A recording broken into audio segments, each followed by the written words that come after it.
Bonsoir à tous et merci de nous rejoindre pour le 18h30. Ce soir, nous sommes en Saône-et-Loire, dans le village d'Épinac.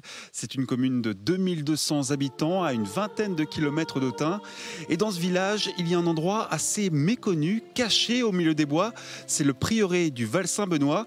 En fait, c'est un monastère du XIIIe siècle qui est depuis 40 ans maintenant la résidence des sœurs de Bethléem. Et grâce à elle, le prieuré résiste aux assauts du temps. Je vous emmène, c'est juste là-bas, tout au bout du chemin.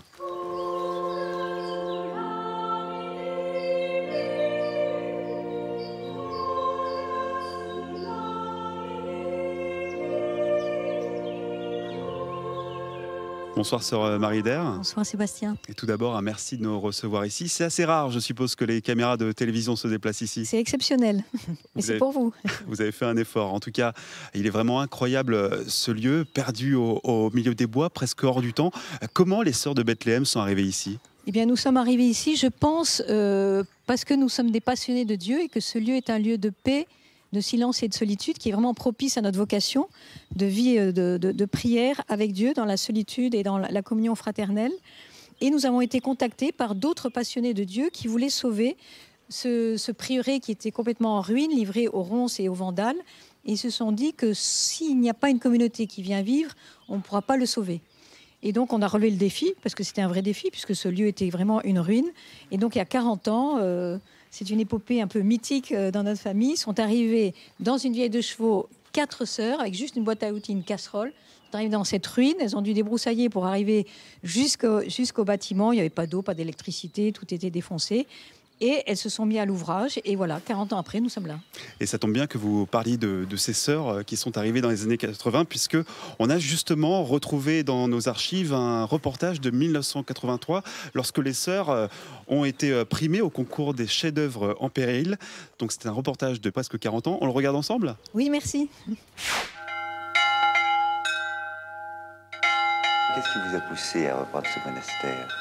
C'est la nécessité de pouvoir loger nos sœurs. Oui, mais vous auriez pu aller dans un logement ou dans un monastère moderne. Oui, c'est possible, bien sûr. Mais l'expérience nous a prouvé que de construire un monastère à partir de rien du tout, ou de le mettre dans une maison moderne qui n'a pas de vie spirituelle, ça conditionne beaucoup la vie de prière. Et quand on a un vieux monastère, même s'il est beaucoup de travail à réparer, il y a une âme, tout un passé historique qui nous porte.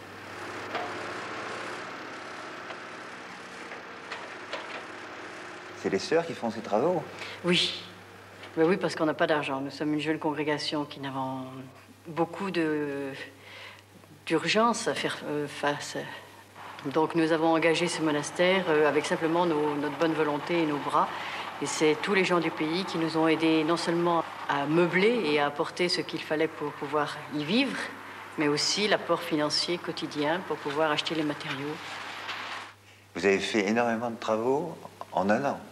Oui, ça tient du miracle, tout ce qui a pu être fait. J'ai déjà fait personnellement plusieurs fondations et celle-ci, c'est celle qui s'est faite le plus rapidement et avec le plus de collaboration du pays.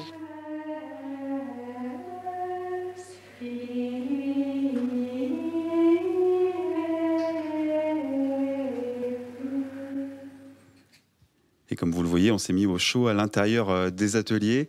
Ça vous fait quoi de revoir ces images, sœur Marie-Daire ? C'était très émouvant, donc merci infiniment pour ce cadeau.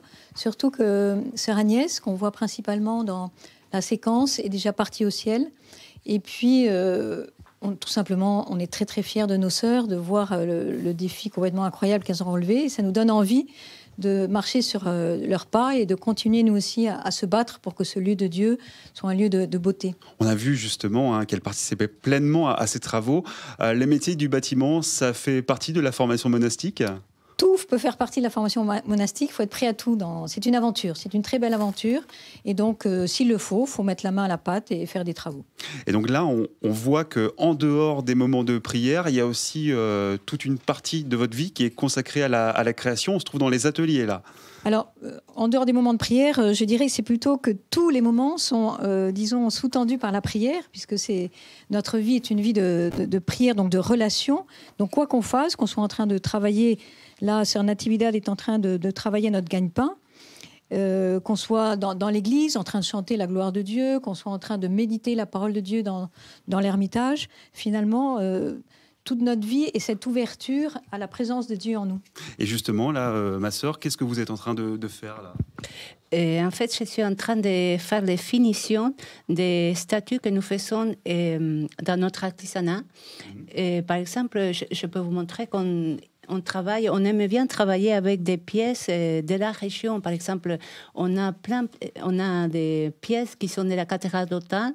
Je ne vois pas non plus la distinction entre le travail et la prière. C'est tout un ensemble et c'est un don de notre personne à Dieu, mais pour le monde et avec le monde. Et vous en faites quoi ensuite de toutes ces créations alors ? Et bien ensuite, comme c'est notre gagne-pain, et bien nous les vendons, nous les exposons dans le magasin qui est dans le monastère. Et comme c'est vrai que nous sommes un peu cachés dans la forêt, il n'y a quand même pas beaucoup de monde, donc nous faisons aussi des ventes à l'extérieur.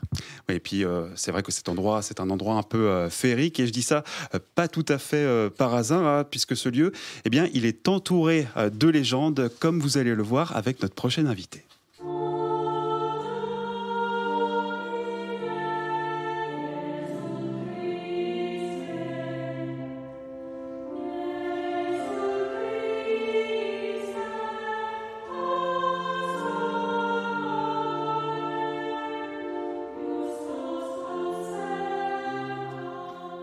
Bonsoir Marie-Thérèse Garcin. Bonsoir Sébastien. Alors ce prieuré du Val-Saint-Benoît, c'est vrai qu'il a quelque chose de féerique. Est-ce que vous savez pourquoi il y a eu un monastère à cet endroit ? Alors, il faut remonter au XIIIe siècle, lorsque Gauthier, seigneur de Sully, décide de partir à Rhodes avec son fils Humbert, qui veut devenir chevalier de l'ordre de Saint-Jean de Jérusalem. Mais au cours du voyage, ils sont capturés par les corsaires arabes et ils sont emprisonnés. Alors, du fond de sa cellule, Gauthier de Sully fait un vœu à la Vierge Marie que s'il ressort, il lui construira une église en son hommage. Et quand il va rentrer, en 1236, eh bien, il se met à l'œuvre et ce sont des maçons donc, qui vont attaquer la construction de cette église. Et cette église n'aurait pas dû être construite à cet endroit en plus. Elle devait être à quelques kilomètres, mais tout ce que faisaient les maçons la journée, la nuit, c'était détruit. Et un jour, ça va durer quelques jours, et un jour, ils vont suivre les outils qui sont dispersés sur un chemin, et ils vont arriver à cet endroit féerique, magique. Et la construction va commencer donc très vite, en 1236. Alors, au-delà de la légende, il y a l'architecture de ce lieu qui est exceptionnelle. On est vraiment dans le style roman, là ? Oui, tout à fait. Avec, c'est la fin du roman, mais avec des piliers assez épais, peu de fenêtres, une façade très stricte, un chevet plat. Et puis, ça va évoluer au cours des siècles. Et alors, c'est un lieu qui aussi, au fil des siècles, a perdu un peu de sa superbe. Comment on explique ce déclin ? Oui, alors il y a une grosse effervescence jusqu'au 15e, début 16e siècle, et les moines vivaient bien. Et puis au 16e siècle, il y a eu des prieurs commendataires qui vont être nommés par le roi de France. Et là, ça sera le début de la déchéance, puisque les prieurs vont vendre tous les biens. Eh bien, en tout cas, merci beaucoup Marie-Thérèse Garcin pour cette histoire très passionnante. Bien. Alors heureusement, dans les années 1980, la famille de Mac-Mahon, dernière propriétaire des lieux, va léguer ce prieuré aux Sœurs de Bethléem. C'est le début de la résurrection du Val-Saint-Benoît avec, comme vous l'avez vu, d'importants travaux qui se poursuivent encore aujourd'hui.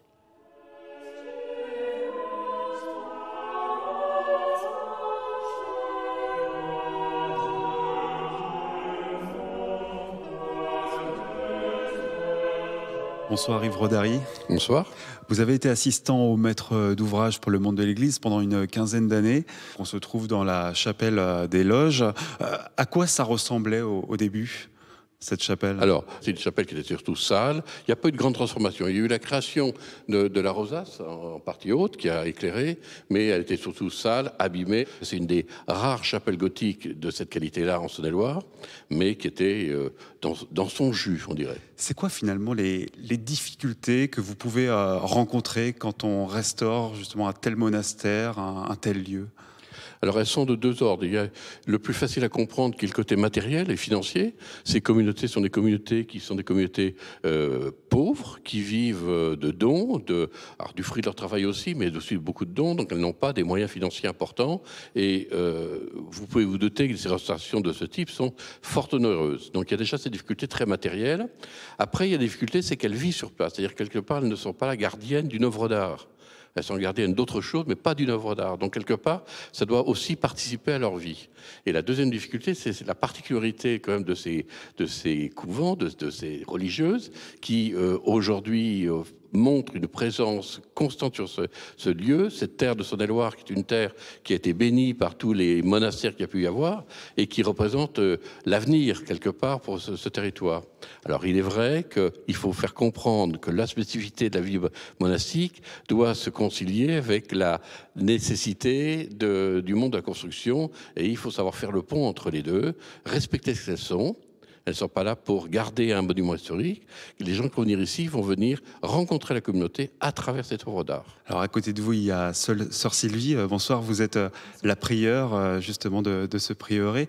Ça a un coût, tout ça, toutes ces restaurations. Par exemple, cette chapelle, il a fallu combien d'argent? Pour cette chapelle, 345 000 €. Et il faut trouver l'argent. Exactement. Donc, comme l'a dit Yves, nous avons eu recours à diverses subventions qui ont été d'ailleurs complétées par des dons des gens de la région. Et je trouve ça très, très significatif. C'est quoi votre objectif? C'est de faire en sorte que ce prieuré retrouve son lustre du XIIIe et du XVe siècle? Non, certainement pas. Il est différent aujourd'hui qu'au XVe et au XIIIe. Mais aujourd'hui, une communauté peut y vivre. Et c'est ça le grand défi que nous avons dû relever. Ce lieu, il peut se visiter? Oui, en fait, il est visitable tous les jours de l'année parce que nous laissons la porte de l'église ouverte. Il y a une grille qui sépare l'entrée de l'église, appelée le narthex, du reste de l'église. Donc les gens peuvent y entrer à tout moment. À tout moment. Il faut vous appeler à l'avance ou... Non. D'accord, non. On peut venir quand on veut. Quand on veut. Eh bien, en tout cas, merci beaucoup, ma sœur, de nous avoir accueillis ici. On va vous laisser reprendre une activité normale dans la prière et la sérénité. Merci. C'est la fin de ce 18h30. Merci de l'avoir suivi. Dans un instant, rendez-vous chez vous et votre journal régional. Excellente soirée sur France 3.